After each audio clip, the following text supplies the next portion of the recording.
Bagaimana menyikapi fenomena ikhwah yang berselisih boleh tidaknya menimba ilmu kepada mantan laskar jihad dengan alasan mereka sudah rujuk dan telah menunjukkan tanda-tanda kebaikan bahwa sebagian dari dai tersebut sudah mengakui kesalahannya yang telah mentahdir ustadz kibar dan juga masih apa ini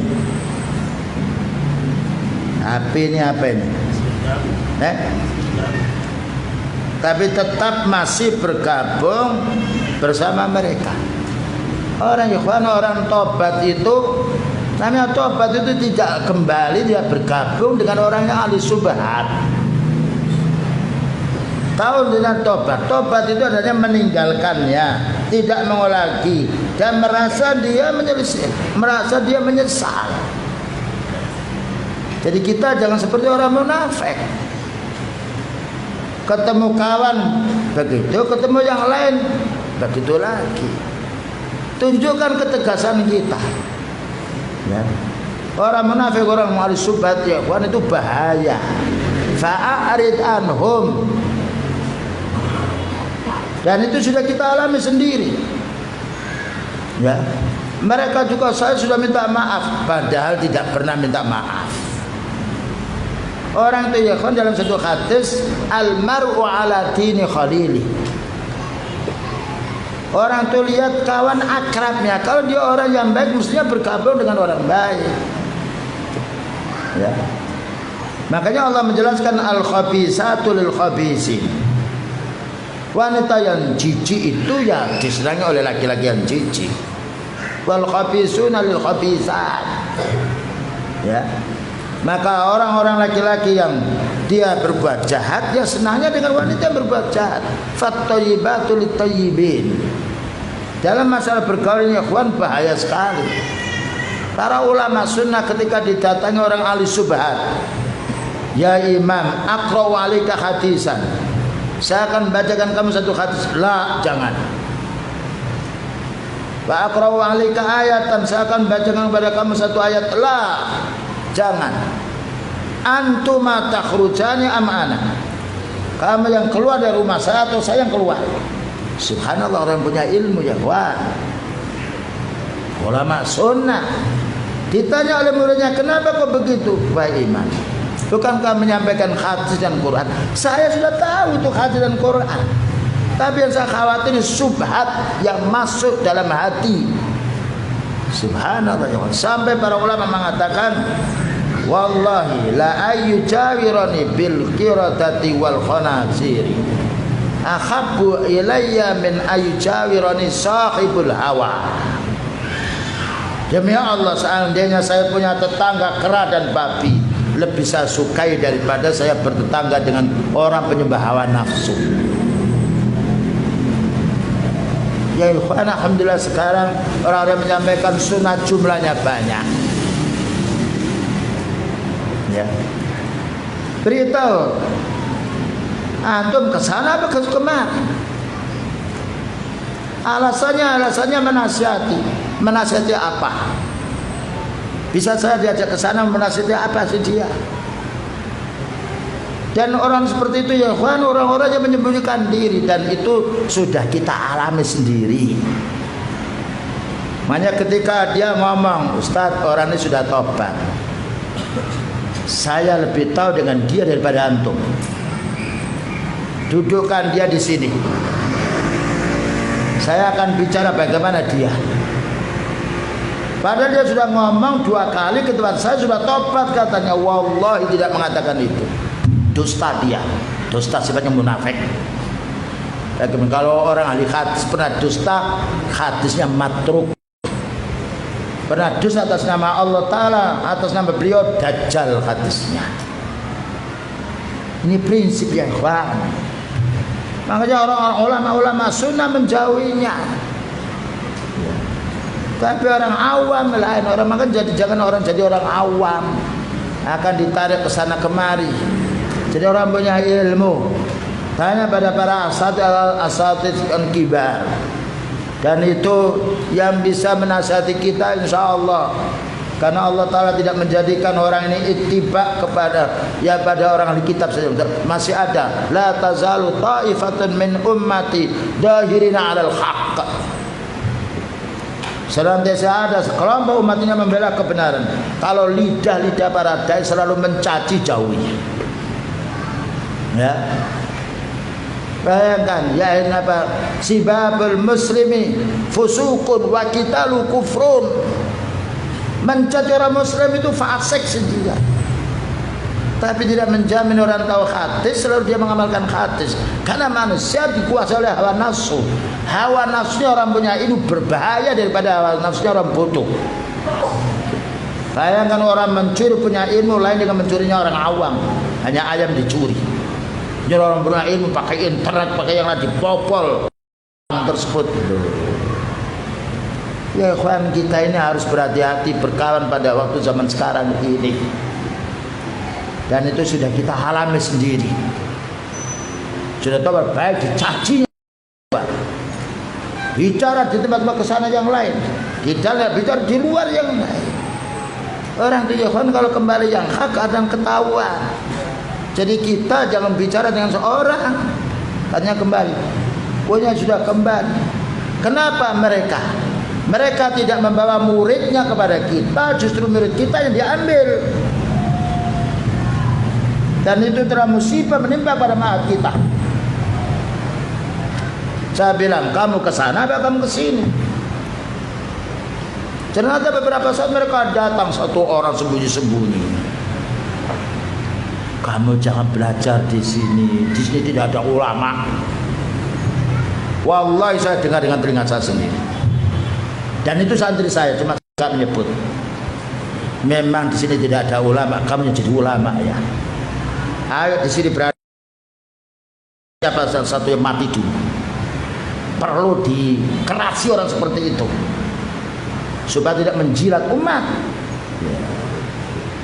Dia mengatakan di Indonesia ini tidak ada orang ahli hadis kecuali dua. Naudzubillah min dzalik. Siapa para ulama yang mengatakan dulu tidak ada? Mulut-mulut ikhwan belajar berapa tahun sudah menjadi kibarul ulama. Fulan kafir, gampang saja mengkafirkan orang. Mereka bertempur dengan saudara mereka sendiri. Kita harus menjaga akidah kita. Ya. Menjaga pula manhaj kita yang baik. Jangan asal orang yang pada bicara lalu kita ikuti. Bukankah beliau mengatakan ala wa inna minal bayani la sikhran. Ketahuilah sesungguhnya sebagian keterangan itu mensihir. Kalau mereka bertobat, kenapa mereka tidak berkunjung kepada orang-orang yang mereka tobati? Lari mereka. Sikap tegas ini harus dipahami. Ya. Ini namanya pemfitnah din. Orang-orang yang hasud harus kita jauhi ya. Iyyakum wal hasadah. Ada orang salah satu diungkapnya ke sana kemari, apakah dia mesti benar? Siapa di antara mereka yang kalau ada satu untuk dihajar, oh ini kesalahannya, apakah dia maksud seperti Rasulullah sallallahu alaihi wasallam? Ini fitnah di akhir zaman, fitnah subhat. Ya. Ini harus waspada, bersabar ya kawan. Makanya orang-orang yang ilmunya sudah mantap tidak akan kena pengaruh. Yang kena pengaruh itu orang-orang yang baru, ya, baru mengenal sunnah tapi tidak bisa baca kitab, atau baca kitab tapi fanatik kepada seseorang. Ya, ini harus kita waspadai. Jadi munafik itu jumlahnya banyak, apalagi sekarang dengan internet. Fulan kata caci maki ahli bidah. Ya, makanya ketika saya dulu membacakan kitabnya Syekh Shalih Al Qadir Taala Madahirul Bidah, Dawairul Bidah wal Fisqi wal mereka. Padahal kitab yang mereka boyong. Dua mobil saya tidak mengatakan, Ustaz tolong Ustaz tanda tangan ini. Ini orang-orang ahli subrat. Maaf Ustaz, saya tidak tahu si fulan bagaimana. Saya mau mengajak keterangan si fulan. Yang tahu si fulan ini Ustaz fulan-fulan. Ternyata dipalsu. Ketahuan oleh Ustaz yang lain, Ustaz antum menghajar saya. Loh, dari mana kan? Ini tanda tangan Ustaz.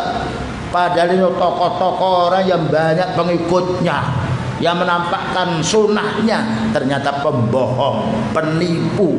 Man ghassana farisan minna. Siapa yang menipu bukan golongan kami. Ketika Ustaz itu mengatakan, saya katanya apa itu yang tanda tangan, buka fake-nya Ustaz. Loh Ustaz, jangan marah sama saya dulu. Saya tidak mau 2 mobil itu.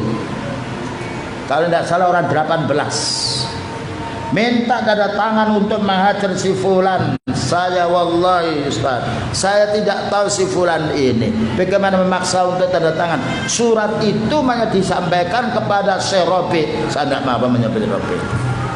Ternyata mereka-mereka itu pembohong pula, pemalsu, tapi hukum al-haqu, yang hak yang benar ya ikhwan. Ana tidak membongkar seorang, tapi itu sifat-sifat mereka. Makanya anda tidak menyebut seorang. Hati-hati dengan orang-orang punya sifat semacam itu. Mulut-mulut mereka tidak terjaga. Padahal orang muslim ini subhanallah, ya, fabima rahmatin minallahi lintalahum. Tetapi mereka terhadap orang tidak cocok, dimarah dan bisa terhadap orang melakukan dosa dibiarkan. Dan ini adalah sifat khawarij. Yaqtuluna ahlal iman wa yata'una ahlal awsa. Mereka bunuh orang-orang beriman, kita fitnah orang-orang awam dibiarkan. Tapi mereka begitu itu tidak mau berhadapan di muka, pengecut. Hadapan muka tidak mau, dibicara dengan orang-orang awam. Ustaz katakan dia bapak itu memang kita diuji oleh Allah Subhanahu wa taala. Wallahu a'lam bishawab. Gimana ini? Sudah cukup. Iya, sudah. Satu pertanyaan lagi ya. Ini nanti malam aja ya. Iya, nanti sore ya, nanti sore. Apabila seseorang mukmin di akhirat nanti, apakah kita bisa bertemu dengan seluruh para nabi dan utusan? Bertemu dengan para nabi nantinya ada. Kan dikumpulkan dengan al-anbiya was-shadiqin wasyuhada wassalihin. Ya, orang beriman dikumpulkan orang beriman.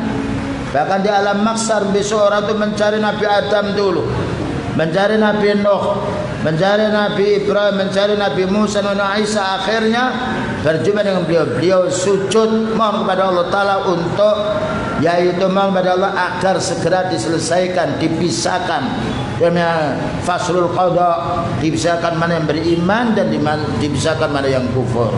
Wallahu a'lam. Mana yang lebih berat siksaannya di neraka, antara orang kafir atau orang munafik? Orang munafik dengan dasar innal munafiqina fid darkil asfali minan nar. Orang munafik adalah paling bawah di neraka. Abu Thalib paling atas di neraka. Wallahu a'lam bishawab. Sekarang insyaallah sudah mau menjelang sholat yaitu zuhur. Kita persiapan untuk sholat dan insyaallah akan kita lanjutkan setelah sholat asar nanti. Wallahu subhanahu wa ta'ala al-muwaffiqu lis-shawab wa nastaghfirullah wa nasta'inu bi taufiqihi wa sallallahu ala nabiyyina Muhammadin wa ala alihi wa sahbihi wa sallam. Walhamdulillahirabbil alamin. Wassalamualaikum warahmatullahi wabarakatuh.